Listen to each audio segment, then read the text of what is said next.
श्री शिवाय नमस्तुभ्यम। दोस्तों, हर हर महादेव। स्वागत है आपका हमारे YouTube चैनल शिव और शक्ति में।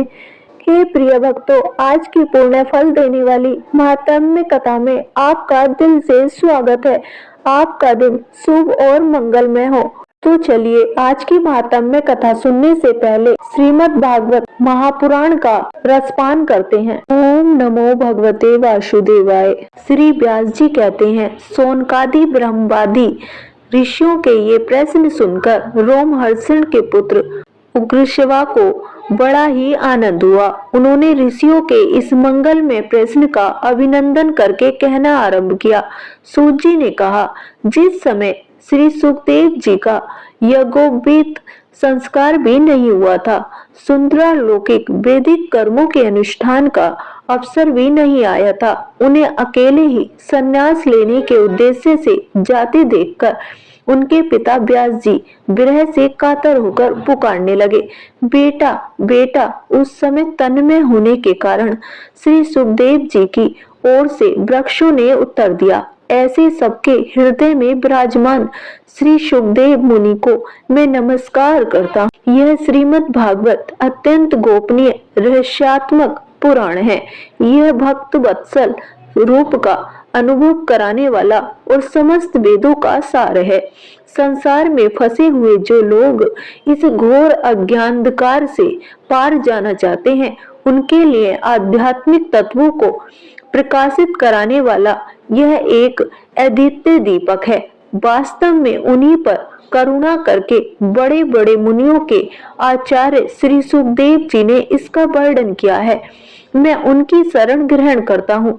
मनुष्यों में सर्वश्रेष्ठ भगवान के अवतार नर नारायण ऋषियों को, सरस्वती देवी को और श्री व्यास देव जी को नमस्कार करके तब संसार और अंतःकरण के समस्त विकारों पर विजय प्राप्त कराने वाले इस श्रीमद् भागवत महापुराण का पाठ करना चाहिए।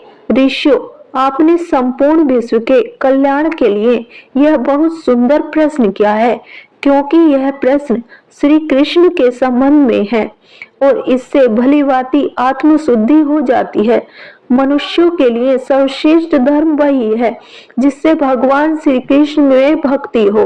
भक्ति भी ऐसी जिसमें किसी प्रकार की कामना न हो और जो नित्य निरंतर बनी रहे। ऐसी भक्ति से हृदय आनंद स्वरूप परमात्मा की उपलब्धि करके कृतकृत्य हो जाता है। भगवान श्री कृष्ण में भक्ति होते ही अनन्य प्रेम से उनमें चित्त जोड़ते ही निष्काम ज्ञान और वैराग्य का आविर्भाव हो जाता है। धर्म का ठीक ठाक अनुष्ठान करने पर भी यदि मनुष्य के हृदय में भगवान की लीला कथाओं के प्रति अनुराग का उदय न हो तो वह निराश्रम ही श्रम है। धर्म का फल है मोक्ष। उसकी सार्थकता अर्थ प्राप्ति में नहीं है। अर्थ केवल धर्म के लिए है। भोग विलास उसका फल नहीं माना गया है। भोग विलास का फल इंद्रियों को तृप्त करता नहीं है। उसका प्रयोजन है केवल जीवन निर्वाह। जीवन का फल भी तत्व जिज्ञासा है। बहुत कर्म करके स्वर्ग आदि प्राप्त करना उसका फल नहीं है। तत्ववेत्ता लोग ज्ञाता और ज्ञेय के भेद से रहित तो अखंड अद्वितीय सच्चिदानंद स्वरूप ज्ञान को ही तत्व कहते हैं। उसी को कोई ब्रह्म, कोई परमात्मा और कोई भगवान के नाम से पुकारते हैं। श्रद्धालु मुनिजन भागवत श्रवण से प्राप्त ज्ञान वैराग्य युक्त भक्ति से अपने हृदय में उस परम तत्व स्वरूप परमात्मा का अनुभव करते हैं। सौनकादि ऋषियों, यही कारण है कि अपने अपने वर्ण तथा आश्रम के अनुसार मनुष्य जो धर्म का अनुष्ठान करते हैं उसकी पूर्ण सिद्धि इसी में है कि भगवान प्रसन्न हो। इसलिए एकाग्र मन से भक्त वत्सल भगवान का ही नित्य निरंतर श्रवण कीर्तन ध्यान और आराधना करना चाहिए। कर्मों की गांठ बड़ी कड़ी है। विचारवान पुरुष भगवान के चिंतन की तलवार से उस गांठ को काट डालते हैं। तब भला ऐसा कौन मनुष्य होगा जो भगवान की लीला कथा में प्रेम न करे। सौनकादि ऋषियों, पवित्र तीर्थों का सेवन करने से महत्व से तदंतर श्रवण की इच्छा, फिर श्रद्धा, तत्पश्चात भगवान कथा में रुचि होती है। भगवान श्री कृष्ण के यश का श्रवण और कीर्तन दोनों पवित्र करने वाले हैं। वे अपनी कथा सुनने वालों के हृदय में आकर स्थित हो जाते हैं और उनकी अशुभ वासनाओं को नष्ट कर देते हैं, क्योंकि वे संतों के नित्य सुहृद हैं। जब श्रीमद् भागवत अथवा भगवतों के निरंतर सेवन से अशुभ वासनाएं नष्ट हो जाती, तब पवित्र कीर्ति भगवान श्री कृष्ण के प्रति स्थायी प्रेम की प्राप्ति होती है। तब रजोगुण और तमोगुण के भाव, काम और लोभ आदि शांत हो जाते हैं और चित्त इनसे रहित होकर सत्व गुण में स्थित एवं निर्मल हो जाता है। इस प्रकार भगवान की प्रेममयी भक्ति से जब संसार की समस्त आसक्तियां मिट जाती हैं, हृदय आनंद से भर जाता है, तब भगवान के तत्व का अनुभव अपने आप हो जाता है। हृदय में आत्म स्वरूप भगवान का साक्षात्कार होते ही हृदय की ग्रंथि टूट जाती है, सारे संदेह मिट जाते हैं और कर्म बंधन क्षीण हो जाता है। इसी से बुद्धिमान लोग नित्य निरंतर बड़े आनंद से भगवान श्री कृष्ण के प्रति प्रेम भक्ति करते हैं, जिससे आत्म प्रसाद की प्राप्ति होती है। प्रकृति के 3 गुण हैं, सत्व, रज और तम। इनको स्वीकार करके इस संसार की स्थिति, उत्पत्ति और प्रलय के लिए एक अद्वितीय परमात्मा ही विष्णु, ब्रह्मा और रुद्र ये 3 नाम ग्रहण करते हैं। फिर भी मनुष्यों का परम कल्याण तो सत्व गुण स्वीकार करने वाले श्री हरि से ही होता है।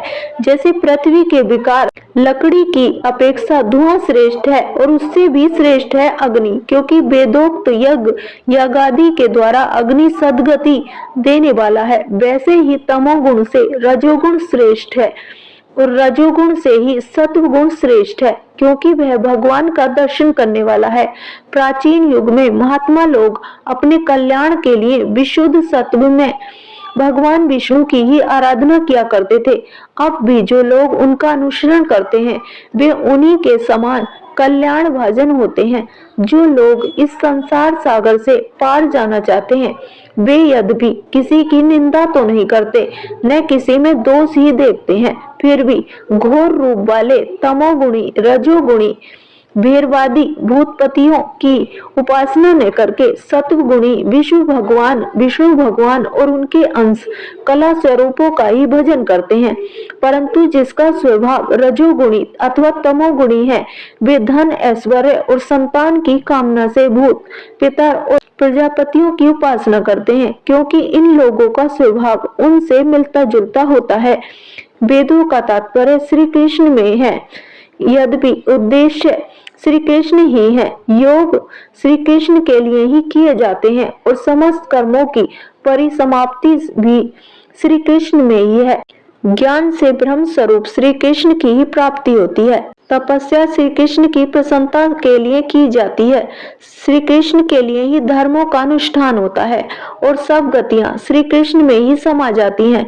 यद्यपि भगवान श्री कृष्ण प्रकृति और उसके गुणों से अतीत हैं, फिर भी अपनी गुणमयी माया से, जो प्रपंच की दृष्टि से है और तत्व की दृष्टि से नहीं है, उन्होंने ही सर्ग के आदि में इस संसार की रचना की थी।